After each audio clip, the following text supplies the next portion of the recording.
Hey everybody, thanks for watching this video. The purpose of this video is just to walk through the content that we discussed at the Life Group Leader training on January 29th. So this is both for you who were there and for those who were not there. If you were there, this should be a refresher and a reminder. If you were not there, then hopefully this will be some stuff that helps you as you move forward with your group in 2023. And also just to be sure, if you weren't able to make it to the training, I know there's a bunch of reasons why we can't make to those things, and so there's no worries at all. But if you ever can make it, we'd love to have you. We do some interactive elements and some things like that that make this content stick a little bit better, and also helps you get to know some other life group leaders who are kind of in the same boat as you. So we'd love to have you if you for the next one, if you didn't make it to this one. But nevertheless, we want to keep you in the loop.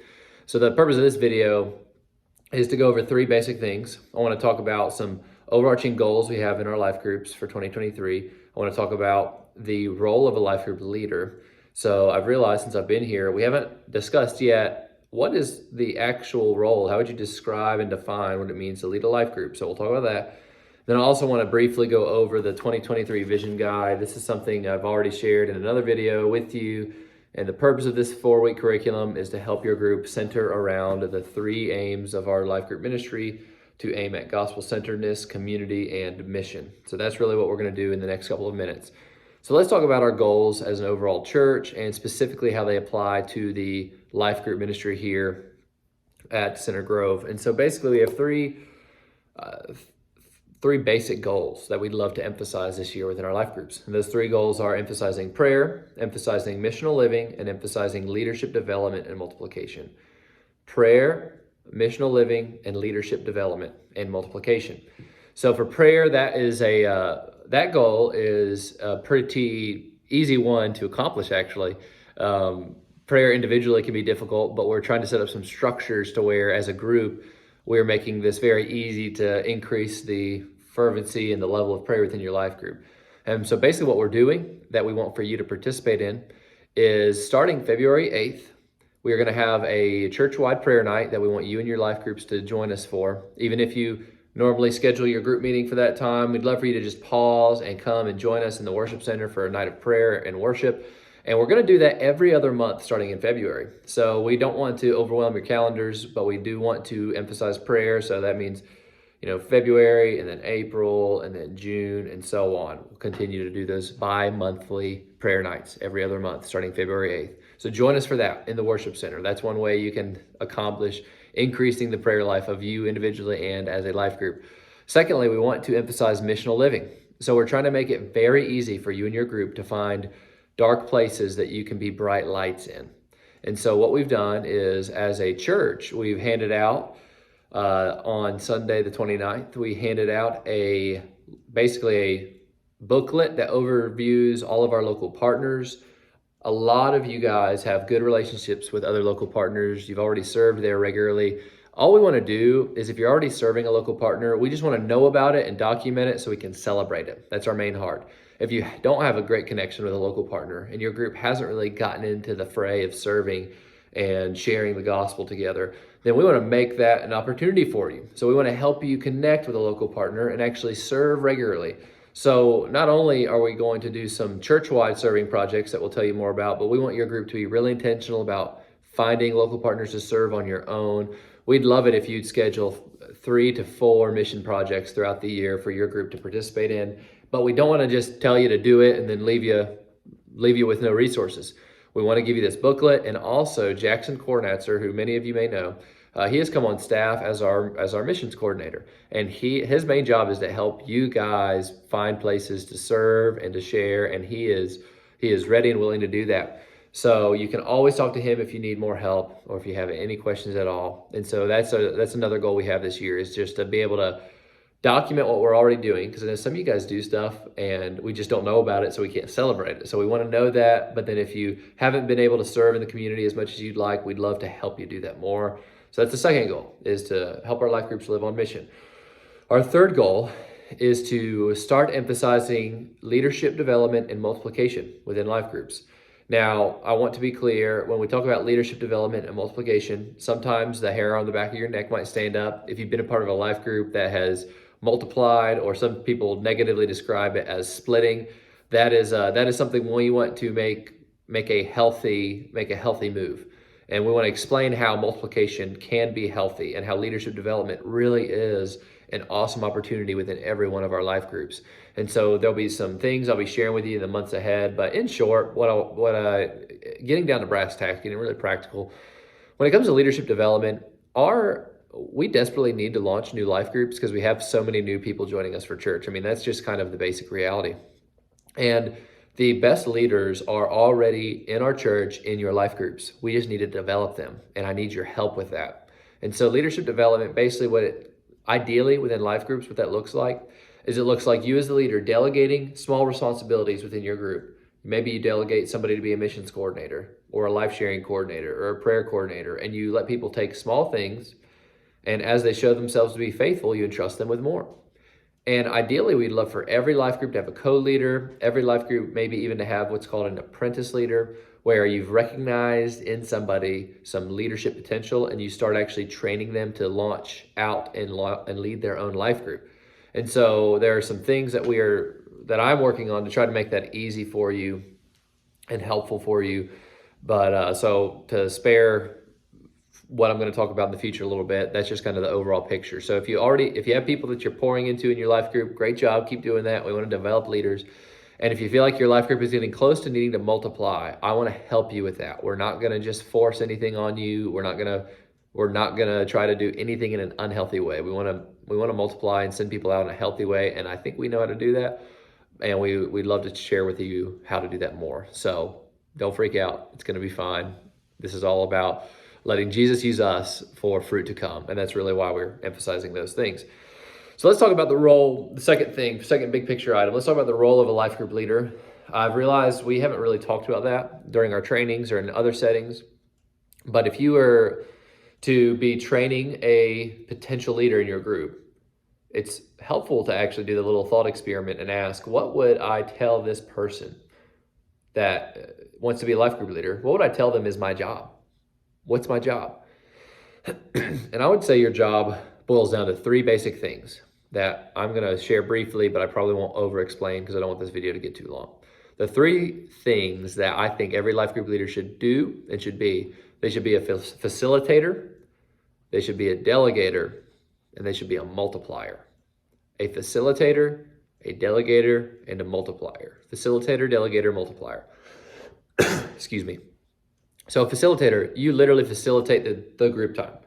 You are in charge of the schedule. A lot of you do discussion-based groups. You facilitate the discussion. Some of you do more teaching-oriented groups. You facilitate the lesson, and then you facilitate the environment that the group has. So that means you make sure that you have a hospitable environment. That means you make sure that you're prepared, of course. You guys know that leading a life group, of course, takes preparation. And that's what a facilitator does, is you facilitate a conversation, you facilitate an environment, and then you help facilitate people's spiritual lives in a group setting. So you're a facilitator, but then you're also a delegator. And this is, some of your groups do this really well, and some probably some could use some work in this area because it can be difficult. But as a group leader, you're a delegator. And that means you intentionally don't do everything it takes to run your group. That means you let somebody else run with the ball when it comes to helping your group serve in mission. It's delegating missions coordinator to somebody who's what we call FAT, faithful, available, and teachable. And you let that missions coordinator work at Jackson and work with the local partner you've chosen to actually help establish and organize your projects. If you have a life sharing coordinator, that means you let somebody in the group organize the events you do together as a group to come together in community so that you're not the only one doing it. So you're a delegator as a life group leader. You want to delegate responsibility because that's where you see leaders start to rise up who you can pour into. Lastly, you're a multiplier. As a leader, you're a multiplier. This means you multiply the character of Jesus in other people by discipling them, but you also multiply the environment that has been created in your group by raising up leaders and sending them out. So those are the three main roles I think that every life group leader should strive for. You're a facilitator, you're a delegator, and you're a multiplier. And so I think that's really important for us to know as we seek to emphasize leadership development in the days ahead. All right, lastly, I'm going to briefly talk about this vision guide, and I want to give you the green light as always. If you have questions in particular about your group, how to walk through this vision guide, please call me. You're never bothering me if you call me. I want to hear from you. I want to help if I can do anything for you. So with all that said, I'm going to be brief with this, but this is a 4-week curriculum where the first week talks basically about where you evaluate the health of your group. You look at the first week and you all read together this section called The Journey, where you can look at the progression of how life groups mature and you can decide what stage of the journey your life group is on. And then as a group, I want you guys to actually discuss, what does it take to be a healthy life group or a healthier life group? What could we do to help us grow in maturity and grow in health? And it is in this first week that you as the leader should start talking about delegating responsibilities within the group, because that's some of your next steps, is you need to delegate some responsibilities and delegate that to other people to do these things. And so I've put some potential roles on this document that you can actually delegate out to people. And that is something you can discuss openly as a group together. So I want you to talk about health and I want you to talk about delegation. Each week in this vision guide, basically what I want you to do, I want you to read and discuss something. And then I want you to have one major action step that you take away.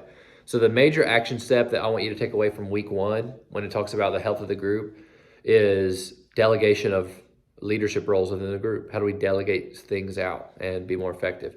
Week 2, I want you guys to spend some time talking about what it means to be gospel-centered as a group. And if you remember, gospel-centeredness, it's a little bit more of our abstract aims, but basically it just means we are a people that loves Jesus and starts to try to think like him. So we avoid the 2 extremes. One extreme is legalism, where you have to do enough to earn God's love. So we want to avoid that extreme because that is not the gospel.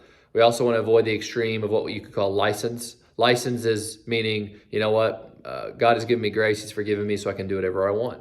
Both of those extremes are not the gospel. But the gospel is you're fully loved and fully accepted in Jesus. And when you accept and experience that love, you're then motivated to work towards obedience. And it means that you don't need to strive for people's approval because you have the approval of God. You don't need to strive for climbing the social ladder because you have all the status you need in Jesus. That's learning to think like Jesus and think in a gospel-centered way. And so during week 2, when you talk about gospel-centeredness, basically what I just want you to do is spend some time talking about what the gospel is, what are the implications of the gospel. And the main takeaway I'd love for you to have is to be able to ask your group, what is the gospel? And they could give you a fairly clear definition of what the gospel is, because you'd be surprised when you ask that question and people don't really know how to answer it. And so we do include a definition of what the gospel is. We include a verse to read and focus on. And we also include what we call the results of the gospel, which are some things like words that you've heard before: salvation, justification, adoption. These are things that actually help us form a new worldview and think differently. And so we have all this stuff in the vision guide. And then I want you guys to just talk about that and be able to leave asking and answering the question, what is the gospel? Week 3, we're talking about community. And remember, we say community is a group of people that shares life, bears burdens, and breaks bread. So you share life, you do hobbies together, you bear burdens, you help each other, you break bread, you eat together, and you give thanks to God, and you're intentional about that. So you're reading the famous passage when you go into week 3 about community. You read the famous passage of the fellowship of the believers, and you basically compare your group to that original group of Christians in Acts chapter 2. And it can be a really challenging exercise, but also a really helpful one.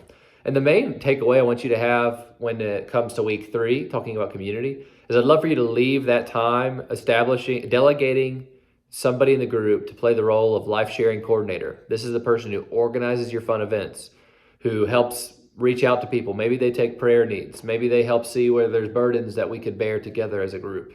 So that's really the main takeaway I'd love for you to have from week 3, is to delegate that responsibility to somebody in your group. And then week 4 is mission. And at the training, Jackson walks us through what this looks like basically in the context of a life group, because he's got his hands deep in the weeds on all of our local missions projects right now. And also our series over the last few weeks. I mean, it's been all about being bright lights in dark places. So I won't beat that horse too hard right now. I think the main thing to emphasize is the mission section basically is just challenging everybody to embrace the mission, to serve people in order to share the gospel, to serve our community, to love our community. And then when the main takeaway I'd love for you guys to have is to essentially put on the calendar, you know what, this is a this is the local partner we'd love to try to serve. These are the dates we'd love to try to serve them.